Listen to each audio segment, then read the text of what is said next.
আপনি এই সাইডে আসেন, ওই যে হ্যাঁ এইখানে আপনি হাদিসটা বলেন। বিসমিল্লাহির রহমানির রহিম। আপনারা দেখতে পাচ্ছেন যে আমার পিছনে যে উহুদ পাহাড়ের একটি অংশ, যেটা দ্বিখণ্ডিত হয়ে দুই ভাগ হয়ে গিয়ে আমাদের প্রিয় নবী সাল্লাল্লাহু আলাইহি সাল্লামকে আশ্রয় দিয়েছিলেন, এবং নবী করিম সাল্লাল্লাহু আলাইহি সাল্লাম এবং সাহাবা ইকরাম এই জায়গায় এসে ওনারা আল্লাহ পাকের পক্ষ থেকে, আল্লাহ পাকের হুকুমে ওনারা এখানে আশ্রয় নিয়েছিলেন। তো এই পাহাড় ভাগ হয়ে গিয়ে আমাদের প্রিয় নবী সাল্লাল্লাহু আলাইহি সাল্লামকে যে আশ্রয় দিয়েছিলেন সেই স্মৃতিটুকু এখনও রয়েছে।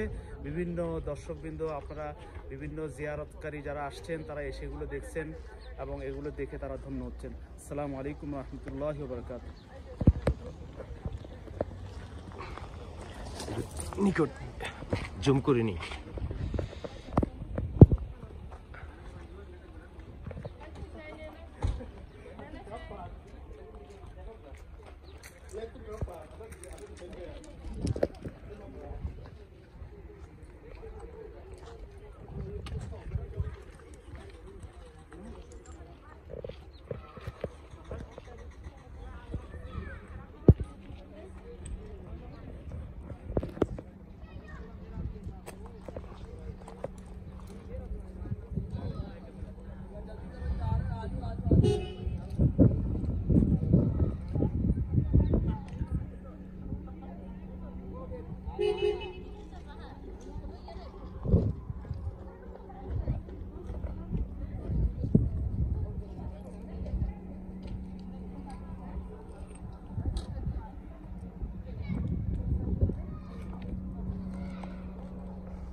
এখান থেকে সে পাথর নিয়ে যায়, বুঝছেন? আরে দেখেন, পাহাড়ের কিন্তু মাটির সাথে দুনিয়ার কোনো মাটির মিল নেই।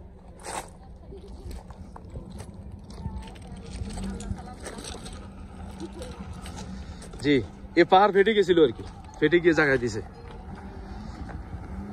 আসেন, আমরা উহুদ পাহাড়ের দিকে, উহুদ ময়দানের দিকে যাচ্ছি।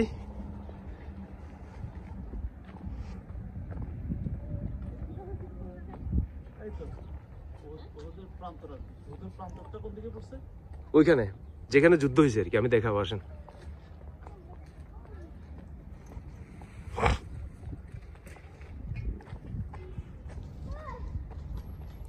এবছর তো বৃষ্টি নাই। আরে গতবার যে বৃষ্টি হয়েছে এমন দিনে, বুঝছেন, বাসাতে বের হইতে পারিনি আমরা। হ্যাঁ, জেদ্দা প্রচুর বৃষ্টি হয়।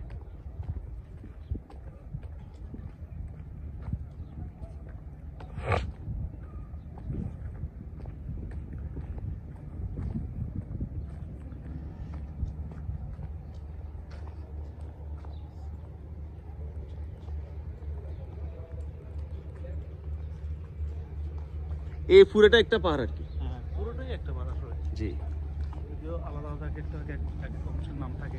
জি।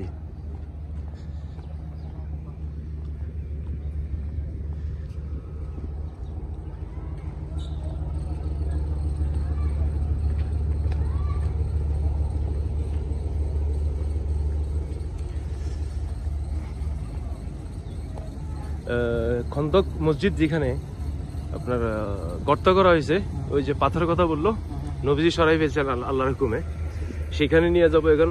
এখানে সকল সাহাবাদের চারজনের মসজিদ আছে ওইখানে, মা ফাতেমার বাড়ি আছে ওইখানে, খন্দকের এখানে আর কি।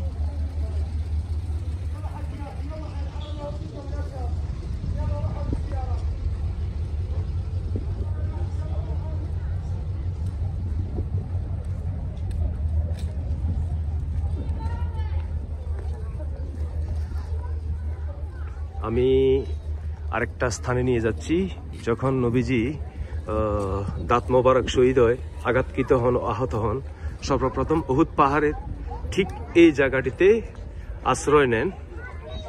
এখান থেকে আশ্রয় নেওয়ার পরে নবীজি আবার আল্লাহর নির্দেশে চলে যান ওই পাহাড়ে।